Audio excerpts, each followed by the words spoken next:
बिस्मिल्लाहिर्रहमानिर्रहीम। अस्सलाम वालेकुम स्टूडेंट। आज के इस वीडियो में हम न्यूटन्स के लॉ को फर्दर एक्सप्लेन करेंगे, जिसमें हम देखेंगे टेंशन और एक्सेलरेशन क्या होती है। फिर हमारे पास टू केसेस हैं जिसमें एक ब्लॉक जो है, एक मैस टेबल के ऊपर पड़ा हुआ है, दूसरा वर्टिकली हैंग है और मूवमेंट हो रही है। फिर हम एक और केस देखेंगे जिसमें दोनों मैस एक स्ट्रिंग के साथ अटैच है और पुली के ऊपर से गुजरकर दोनों मैस वर्टिकल पोजीशन में है। तो हमारे पास दो केस हैं। एक केस वो है जिसमें दोनों मैस वर्टिकल पोजीशन में अप एंड डाउन मूव करते हैं, और दूसरा केस वो है जिसमें एक मैस हॉरिजॉन्टल मूव करता है और दूसरा मैस उसमें वर्टिकल स्ट्रिंग के साथ हैंग होकर मूव करता है। चलिए इसमें स्टार्ट करते हैं। सबसे पहले टॉपिक हमारा है tension and acceleration in string. पहले बात करते हैं टेंशन। टेंशन क्या चीज होती है, और दूसरा हमारे पास है एक्सेलरेशन। पहले इन दोनों को डिफाइन कर लेते हैं। एक्सेलरेशन जो कि हम ऑलरेडी डिस्कस कर चुके हैं। एक्सेलरेशन हमारे पास वो क्वांटिटी होती है जब हम किसी भी ऑब्जेक्ट पर फोर्स अप्लाई करते हैं तो ऑब्जेक्ट मूव करता है, ऑब्जेक्ट में वेलोसिटी प्रोड्यूस होती है। Velocity divide by time, velocity with respect to time is called acceleration. ठीक है, इसको हम बोल देंगे एक्सेलरेशन हमारे पास है। सेकंड है टेंशन। टेंशन क्या चीज है? टेंशन को हम लिखते हैं कैपिटल टी से। टेंशन ये वही टेंशन है जी, वही वाली टेंशन है। आपको पेपर नहीं आ रहा, टेंशन है। कल से एग्जाम स्टार्ट है, आता जाता कुछ नहीं है, टेंशन है। ठीक है, तो मतलब ये वो वाली टेंशन नहीं है जिसको हम माइंड में लेकर आते हैं। ये टेंशन फिजिक्स वाली टेंशन है। तो फिजिक्स में और दूसरी टेंशन में क्या फर्क होगा जी? फर्क ये होता है, देखिए मेरे पास है जी एक मैस है, इसको हमने एक धागे के साथ या एक रस्सी के साथ ऊपर हैंग किया हुआ है और ये हैंग पोजीशन में है। अब इसकी जो वेट की डायरेक्शन है वो डाउनवर्ड है। ठीक है, अब जो ये रस्सी है, ये स्ट्रिंग है, इसके अंदर तनाव है। तनाव है ना, खिंचाव है। अगर हम ज्यादा वेट ऐड करेंगे, ज्यादा मैस यहां पर ऐड करेंगे, तो ये जो तनाव होगा इसके अंदर, खिंचाव होगा इस रस्सी के अंदर, वो भी ज्यादा हो जाएगा। ऐसे ही है ना। तो इसके अंदर जो तनाव होता है, जो खिंचाव होता है, उसको बोल देते हैं टेंशन। ठीक है, तो बेसिकली क्या होता है, जो टेंशन होता है, टेंशन होती है वो एक फोर्स होती है। ठीक है, और इस फोर्स की जो डायरेक्शन होती है ये ऑपोजिट होती है वेट की। यानी कि जिस डायरेक्शन में हम फोर्स अप्लाई कर रहे हैं उसके ऑपोजिट डायरेक्शन में फोर्स होगी जो टेंशन की होगी, और ये टेंशन फोर्स जो होगी ये इस हैंगिंग मैस को बैलेंस करने के काम आती है। ठीक है, ये जो हैंगिंग मैस है ये बैलेंस में है, एक जगह पर स्टैटिक है, हैंग पोजीशन में, बैलेंस में है। और ये बैलेंस किस वजह से है? इस टेंशन की वजह से। तो tension in fact is a force which hold the mass attached to string in upward direction। ठीक है, यानी कि ये इसकी जो डायरेक्शन होती है वो अपवर्ड डायरेक्शन होती है, और ये हैंगिंग मैस को होल्ड ऑन करने के काम आता है, बैलेंस करने के काम आती है। क्लियर? मतलब ये कह सकते हैं इजी समझने के लिए कि एक तार है, तार हमने वायर है, एक रस्सी है जिसके ऊपर घरों के अंदर कपड़े जो है ना वो धोकर डाले जाते हैं सुखाने के लिए। अगर 2 कपड़े डाले हुए हैं तो उस स्ट्रिंग के अंदर खिंचाव कम है। अगर 10 कपड़े उसके अंदर ऊपर डाल दे सुखाने के लिए, अब स्ट्रिंग के अंदर टेंशन जो है वो खिंचाव ज्यादा है। अगर 20 कपड़े डाल देंगे तो और खिंचाव बढ़ जाएगा, तनाव और बढ़ जाएगा। ऐसे ही है, जो तनाव होता है ना, जो खिंचाव होता है, इनफैक्ट उसको बोलते हैं टेंशन। अब टेंशन रिलीज हुई। ठीक है, चले। और एक्सेलरेशन तो हमें पता है कि जो मूवमेंट होगी उसकी जो with respect to time, that's called acceleration. Clear होगी? और टेंशन की डायरेक्शन क्या होगी? अपवर्ड। और ये एक फोर्स होती है। चले, अब हमारे पास दो केसेस हैं। हमारे पास दो केसेस, और एक केस जो है वो ये कहता है टू मैसेज है। अब केस की जो डेफिनेशन है वो स्टेटमेंट वो काफी लंबी है, मैं टू द पॉइंट करता हूं। टू मैसेज है अटैच टू स्ट्रिंग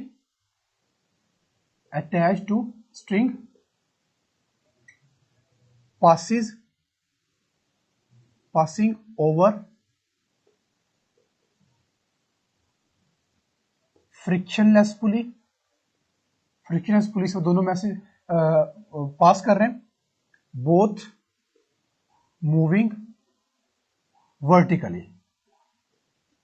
वर्टिकली दोनों मूव कर रहे हैं।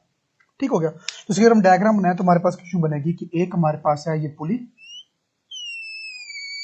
सपोज करते हैं पुली है, और इसके ऊपर से हम एक रस्सी को गुजार रहे हैं इस तरह से, ये रस्सी इसके ऊपर से गुजर रही है पुली के ऊपर से।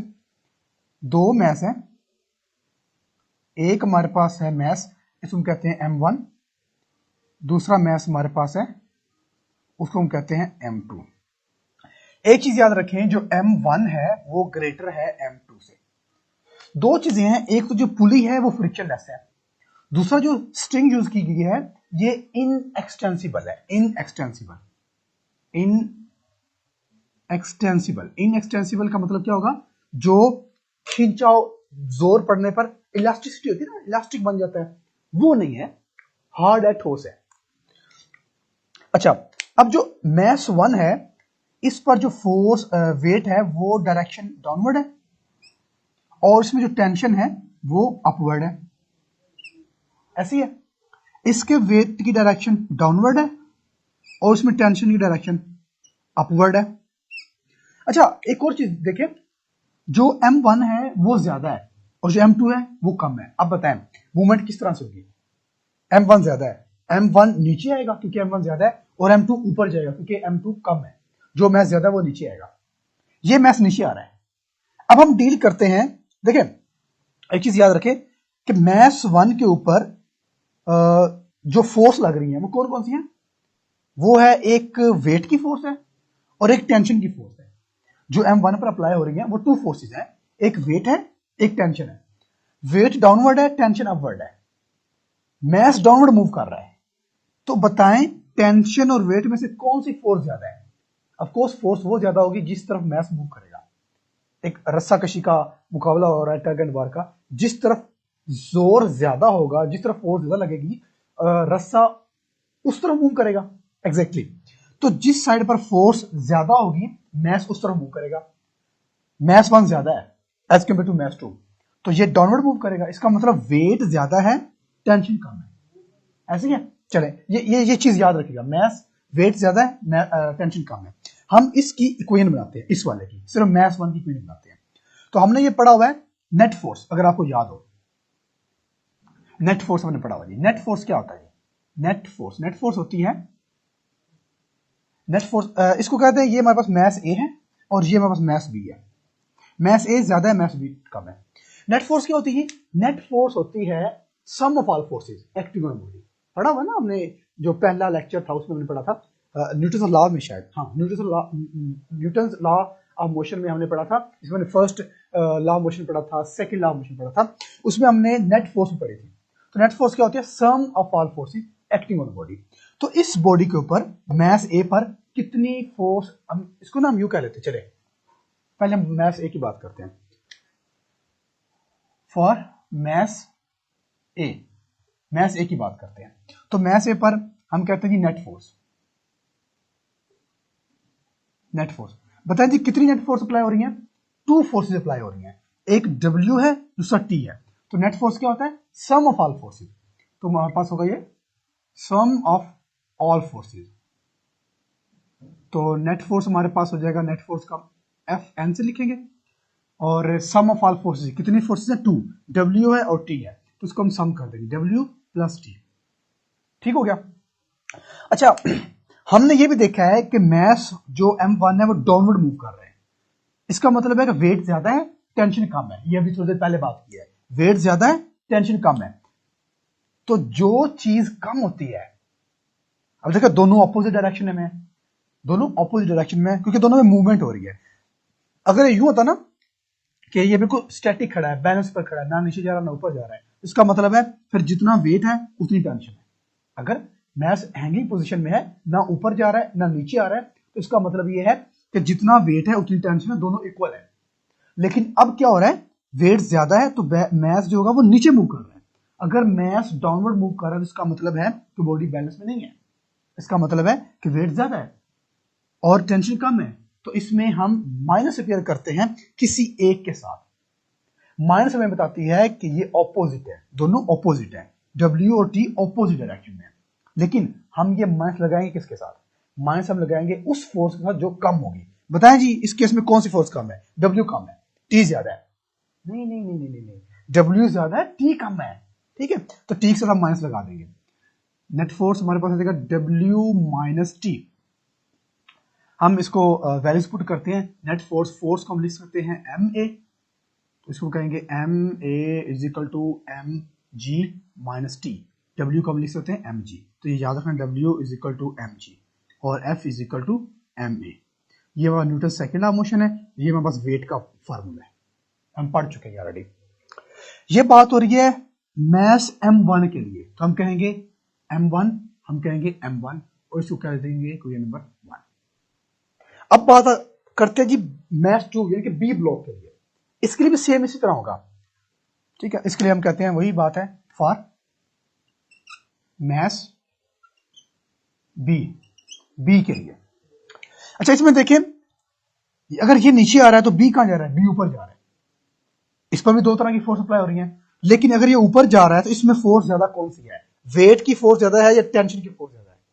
टेंशन की फोर्स में ज्यादा है। क्यों? ये ऑब्जेक्ट ऊपर मूव कर रहा है, इसका मतलब जो ऊपर की तरफ खींच रही है फोर्स वो ज्यादा है और वो टेंशन है। तो बिल्कुल उसी तरह से हम इसको भी करेंगे। Net force is equal to sum of all forces. ठीक है, और नेट फोर्स को हम लिखेंगे F के साथ, ऑफ ऑल फोर्सेस का W प्लस T, और हम किसी एक साथ माइनस सुपीरियर करेंगे और किसके साथ माइनस सुपीरियर करेंगे? जो कम होगी। तो बी वाले केस में टेंशन ज्यादा है, वेट कम है, तो हम वेट के साथ माइनस सुपीरियर कर देंगे, तो बन जाएगा माइनस W प्लस T। ठीक हो गया। इसको रीअरेंज करते हैं तो F is equal to T minus W हो जाएगा। बल्कि हम ऐसा ना करें, चले ऐसे ठीक है, ओके है। चलिए हम ना इसको ऐसे ही रख देते हैं, ये ताकि सॉल्व करने में इजी हो जाएगा। वैल्यूज करते हैं जी। F को हम लिख सकते हैं MA, W को लिख सकते हैं माइनस mg और प्लस T। ठीक है, अब ये बात हो रही है मास 2 के लिए, तो इसके साथ हम कर देंगे m2 और कर देंगे m2, ये कोई नंबर 2। ठीक हो गया। चले हमें क्या चाहिए? हमें बेसिकली चाहिए, जब हमने मालूम करता वो हमने एक टेंशन मालूम करनी थी और दूसरा एक्सेलरेशन मालूम करना है। दो चीजें हमने ये मालूम करनी है। चलें जी, इसको हम सॉल्व करते हैं। देखिए हमने टी मालूम करना, हमने ए मालूम करना, तो हमें क्यों ऐसा ना करें कि अगर हम दोनों को ऐड कर दें तो क्या हो? चलें करके देखते हैं। इक्वेशन 1 और इक्वेशन 2 को ऐड कर देते हैं। हम लिखते हैं एडिंग इक्वेशन 1 एंड 2। इक्वेशन 1 और 2 दोनों को हम ऐड कर देते हैं, क्या होगा? चलें ऐड करके देखते हैं। ऐड करने के दो तरीके हैं, लेफ्ट साइड को लेफ्ट साइड में ऐड करें, राइट साइड को राइट में ऐड करें, या फिर जैसे हम जब भी करते हैं एक तो मेथड, दूसरा कि हम स्ट्रेट लाइन में सब कुछ ऐड कर देते हैं। तो हम ऐसा करते हैं, लेफ्ट को लेफ्ट में ऐड करते हैं, राइट को राइट में ऐड करते हैं, ऊपर नीचे रखकर ऐड करते हैं। ठीक है, 1 को ऊपर रखते हैं, 2 को नीचे रखते हैं, या जैसे भी होता है। चलें इसको हम कहते हैं जी, बल्कि हम ऐसे करते हैं, लेफ्ट को लेफ्ट में करते हैं, राइट को राइट में करते हैं, एक लाइन में रखकर। पहले इसको लेते हैं M1A प्लस इसका लेफ्ट को लेफ्ट में, राइट को राइट में, इसके लेफ्ट को इसके लेफ्ट में, प्लस M2A इक्वल 1 का राइट M1G माइनस T और 2 का राइट माइनस, इस साथ में माइनस है, M2G plus T minus M2G plus T। ठीक हो गया। अब जो हमारे पास ये वाली इक्वेशन है, इसमें कॉमन क्या आ रहा है? इसमें कॉमन आ रहा है A, तो जो कॉमन आ रहा है उसको बाहर ले लेते हैं, अंदर बच जाएगा M1 प्लस M2। और इस वाले केस में देखें T जो है टेंशन, ये प्लस में ये माइनस में, दोनों कैंसिल आउट। पीछे क्या बचेगा? पीछे हमारे पास बच रहा है जी M1G माइनस M2G। ठीक है, A कॉमन है, पीछे बच जाएगा M1 प्लस M2 इक्वल, इन दोनों में क्या चीज कॉमन है? इन दोनों में जो G कॉमन है, ये G है, ये दोनों में कॉमन है, ग्रेविटेशनल एक्सेलरेशन दोनों में कॉमन है। तो ये हमारे पास आ जाएगा G कॉमन, अंदर बच जाएगा M1 माइनस M2। ठीक है, टेंशन तो खत्म हो चुकी थी, पीछे क्या रहता है? एक्सेलरेशन। तो अब हम ऐसा करते हैं, जो ये वाला फैक्टर है ये ए के साथ यानी कि एक्सेलरेशन से मल्टीप्लाई हो रहा है, इसको हम उस तरफ ले जाते हैं, उस जगह डिवाइड हो जाएगा। तो ये हमारे पास बनेगा a is equal to g m1 minus m2 divided by ये वाला m1 प्लस m2। ठीक है, तो ये हमारे पास वैल्यू आ जाएगी एक्सेलरेशन की। ये है एक्सेलरेशन। अगर आपसे पूछा जाए ग्रेविटेशनल एक्सेलरेशन निकालें, ये सिंपल एक्सेलरेशन, लीनियर एक्सेलरेशन, अगर आपसे कहा जाए ग्रेविटेशनल एक्सेलरेशन निकालें यानी कि जी की वैल्यू निकालें, तो हम यहीं से निकालेंगे। यहीं से कैसे निकालेंगे? हम जी के साथ जो फैक्टर है उसको उस तरफ ले जाएंगे। तो हम लिखते हैं फॉर ग्रेविटेशनल एक्सेलरेशन,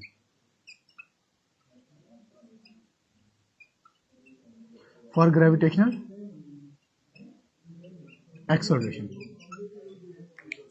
जो जी का फैक्टर उस सारे को उधर ले जाए। ये फैक्टर मल्टीप्लाई आ रहा है, उस तरफ जाकर डिवाइड हो जाएगा। तो ये बन जाएगा a m1 प्लस m2 और divide by m1 minus m2 is equal to g. अगर आपसे कहा जाए ग्रेविटेशनल एक्सेलरेशन के जी की वैल्यू निकालें तो ये आएगा, और आपसे कहा जाए ए की वैल्यू निकालें तो ये आएगा। अब यहां तक तो हमने निकाल लिया है जी एक्सेलरेशन। अब पीछे क्या रहता है जी? टेंशन। अब हमने टेंशन निकालनी है, तो टेंशन के लिए चलो यही से हम स्टार्ट करते हैं। हम ऐसा करते हैं, टेंशन के लिए हम दो तरीके हैं, या तो दोनों इक्वेशन को ऊपर नीचे रखकर डिवाइड कर दो, या फिर एक वैल्यू में से जो ए की वैल्यू है, हमने एक्सेलरेशन की वैल्यू निकाली है, इसको इक्वेशन 1 या इक्वेशन 2 में पुट करके सोल्व कर दो। दो मेथड है, या तो दोनों इक्वेशन को डिवाइड कर लें या फिर पुटिंग वाला मेथड कर लें। तो पुटिंग वाला मेथड थोड़ा सा लेंथी हो जाएगा, तो आई थिंक हम डिवीजन वाला मेथड कर रहे थे, ये आसान है, आप जो मर्जी मेथड कर लें। अच्छा, हमने मालूम करना टेंशन, तो हम ऊपर वो वाली वैल्यू रखेंगे जिसमें टेंशन की वैल्यू ज्यादा है। ऊपर इक्वेशन वो वाली रखेंगे जिसमें टेंशन की वैल्यू ज्यादा है। तो बताएं टेंशन किस में ज्यादा है, 1 में या 2 में? ज्यादा किस में? 2 में, क्योंकि प्लस में आ रहा है। तो हम 2 को ऊपर रखेंगे, 1 को नीचे रखेंगे, तो हम कहेंगे इक्वेशन 2 इज डिवाइडेड बाय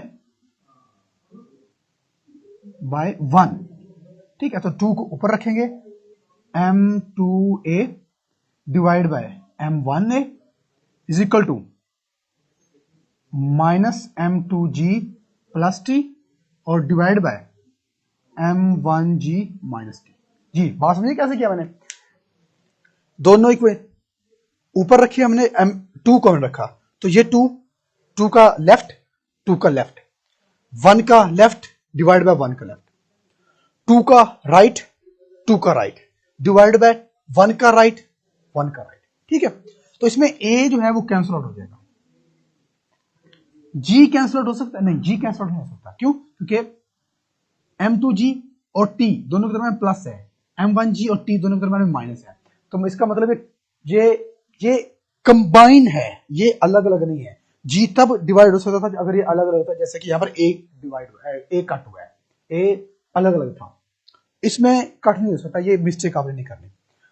हम ऐसा करते हैं कि दोनों को क्रॉस मल्टीप्लाई कर देते हैं, ऊपर वाले को इसके साथ, नीचे वाले को इसके साथ।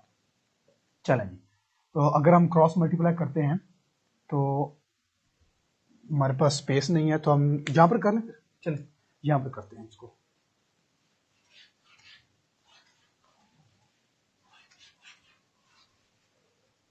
तो उसको हम यहां पर करेंगे, क्रॉस मल्टीप्लाई करेंगे। m1 जो होगा, m2 जो होगा, ये इस सारे के साथ मल्टीप्लाई होगा, यानी कि m2 इंटू ये है m1g माइनस टी, और जो m1 है वो सारे के साथ मल्टीप्लाई होगा। m1 जो है ये इस सारे के साथ मल्टीप्लाई होगा। ठीक है, तो ये आ जाएगा हमारे पास equal m1 into minus m2g plus T. ठीक हो गया? चलें मल्टीप्लाई कर देंगे, ये हमारे पास आ जाएगा। इसको हम ना ऑर्डर के साथ लिखेंगे। चलो इसको हम यूं लिखते हैं पहले, m2 m1g, अब जब m2 t से मल्टीप्लाई होगा तो बनेगा m2t इज इक्वल टू, ये माइनस ऑलरेडी है तो ये माइनस, m1 इससे मल्टीप्लाई होगा तो बनेगा m1 m2g, जब m1 इससे मल्टीप्लाई होगा तो प्लस m1t। अच्छा, पहले इसको ऑर्डर में लिखते हैं। पहले लिखा हुआ है m2, फिर लिखा है m1। पहले क्या आता है? 1 आता है, 2 आता है? पहले 1 आता, तो m1 को पहले लिख लेते हैं हम, m1 m2g minus m2t is equal to minus m1 m2g plus m1 और t। ठीक हो गया। अब देखिए हमें चाहिए t टेंशन, तो टेंशन वाली सारी जो है वो अलग कर दें। ये एक टेंशन इसमें है, दूसरी टेंशन इसमें है, तो इन दोनों को अलग कर दे एक साइड पर, बाकी जो दो हैं ये वाली और ये वाली इनको अलग कर दे। तो इस टेंशन को हम उठाकर ले जाते उस तरफ और इस सारे फैक्टर को ले जाते इस तरफ। तो ये वाला ऑलरेडी इस तरफ रहेगा, तो ये बनेगा m1 m2g। ये वाला फैक्टर जब इधर आएगा ये माइनस का इस तरफ आकर प्लस हो जाएगा, तो बन जाएगा m1 m2g इक्वल, ये ऑलरेडी इधर है m1t, और ये वाला जब उधर जाएगा तो बनेगा प्लस m2t। ये देखें m1 m2g plus m1 m2g, तो ये बन जाएगा 2m1 m2g is equal to, इन दोनों में t कॉमन है, तो t जब कॉमन आएगा तो अंदर बच जाएगा m1 प्लस m2। अच्छा ये जो है ये क्यों नहीं हुआ, ये तो होगा था 2m1 m2g, ये क्यों नहीं 2 के साथ हुआ? रीजन ये है, ये m1 है ये m2 है, दोनों कंबाइन नहीं हो सकते। इस वाले केस में जो ये फैक्टर है वो ये फैक्टर है, अगर ये दोनों फैक्टर सेम होते तब इनके साथ 2 आ जाना था। तो हमें चाहिए t, तो 2m1 m2g, ये मल्टीप्लाई हो रहा है t के साथ, इस तरफ आकर डिवाइड हो जाएगा, m1 plus m2 is equal to t। तो ये हमारे पास आ गया जी टेंशन का फार्मूला। अब ये आपने फार्मूला याद रखना है, ये फार्मूले हमारे नेक्स्ट यूज होंगे इसमें एग्जाम्पल और न्यूमेरिकल में। ठीक है, तो यहां तक हमने केस 1 को सोल्व किया है जिसमें दोनों मैसेज जो थे वो वर्टिकल थे। अब हम बात करते हैं केस 2 की, जिसमें एक मैच टेबल पर पड़ा हुआ है और दूसरा मैच जो है वो हैंगिंग पोजीशन में। ठीक है, चलें केस 2 में हमारे पास है 2 masses attach to string,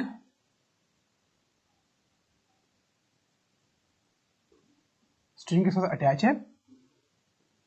one is moving vertical and other is moving horizontally. एक जो है वो वर्टिकल मूव कर रहा है, दूसरा जो है वो हॉरिजेंटली मूव कर रहा है टेबल के ऊपर। वो कह रहा है कि हमारे पास ये एक टेबल है, ये हमारे पास एक टेबल है, इसके ऊपर ये मैस पड़ा हुआ है, यहां पर एक पुली लगी हुई है, ये रस्सी के साथ अटैच है और रस्सी इस पुली पर से गुजर कर यहां पर एक और मैस है, और ये मैस जो है वो हैंगिंग पोजीशन में है। एक्चुअल में टेबल जो है वो बड़ा है, टेबल बड़ा है, ये टेबल बड़ा है। ठीक है, इस तरह से टेबल बड़ा है। ओके, वो कह रहा है जो ये है इसको ना बड़ा मैस बनाते हैं क्योंकि ये बड़ा है। ये वाला जो मैस है ये A है, ये वाला मैस B है, इसको कहते हैं M1 है, और ये हमारे पास M2 है। वही M1 जो है वो इज ग्रेटर देन M2। इसका जो वेट की डायरेक्शन है वो डाउनवर्ड है और उसमें टेंशन जो है वो अपवर्ड है। इसका जो वेट की डायरेक्शन है वो डाउनवर्ड है और टेबल का रिएक्शन है जो कि हम already equation Newton third law of motion पढ़ चुके, एक्शन का रिएक्शन। टेबल ने उठाकर रखा है, टेबल का रिएक्शन अपवर्ड है। अब रिएक्शन ने वेट को कैंसल आउट कर दिया क्योंकि जो बी है ये ना ऊपर जा रहा है ना नीचे जा रहा है, तो जितना वेट है उतना रिएक्शन है टेबल का, दोनों कट होंगे, तो बीच में जो बचेगी वो टेंशन बचेगी, टेंशन ये बच जाएगी। So tension sorry opposite direction, ये इस डायरेक्शन में। ठीक है, चलें जी, बिल्कुल उसी तरह से हमारे पास होगी पहले नेट फोर्स फॉर ए,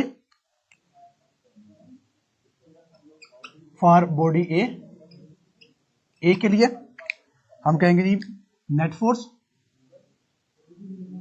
हमारे पास क्या आएगी W plus T, net force को हम लिखते हैं F, तो यह जाएगा W, इसमें से कम कौन सी है, M1 नीचे जा रहा है तो T कम है, बिल्कुल उसी तरह जैसे हमने किया था, तो W माइनस टी, इसको हम लिख देंगे MA, इसको लिख देंगे MG और ये माइनस टी।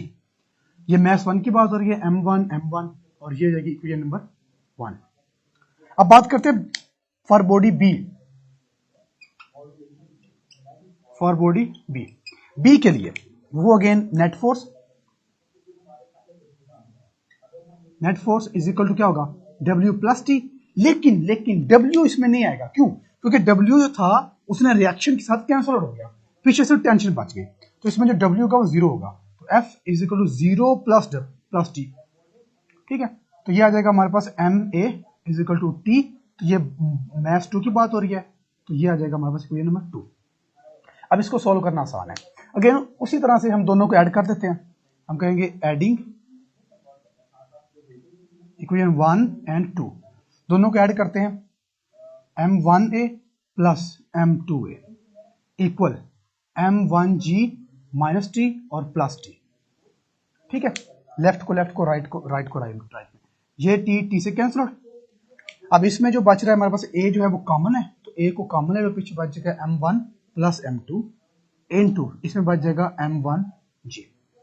ठीक हो गया, हमें एक्सेलरेशन चाहिए, तो एक्सेलरेशन के साथ जो टर्म है ये वाली ये सारी उधर जाकर डिवाइड हो जाएगी, क्योंकि इधर मल्टीप्लाई हो रही है, तो ये बचेगा हमारे पास A इज इक्वल टू ये M1 divide by M1 plus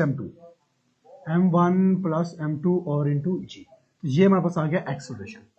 दूसरा हमने मालूम करना टेंशन, तो टेंशन के लिए हम क्या करते हैं, टेंशन बिल्कुल उसी तरह से दो तरीके हैं, या तो इक्वेशन 1 इक्वेशन 2 को डिवाइड कर दें या फिर पुटिंग का मेथड कर दें। अच्छा, इस वाले क्वेश्चन में ना पुटिंग वाला मेथड आसान है, क्यों? क्योंकि A की वैल्यू हमारे पास गिवन है, इसको इक्वेशन 2 में पुट कर देते हैं A की जगह पे, तो टेंशन ऑलरेडी अकेला है, वैल्यू सॉल्व हो जाएगी। तो हम कहते हैं जी पुटिंग का मेथड ठीक रहेगा, तो हम कहते हैं जी पुटिंग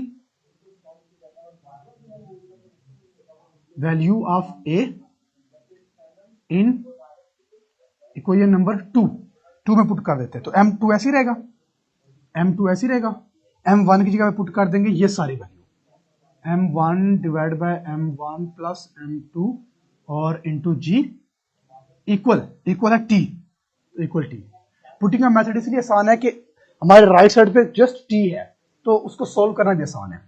तो ये जो है इससे मल्टीप्लाई हो रहा है, तो ये बन जाएगा M1 multiply by M2 divide by M1 plus M2 into G is equal to T।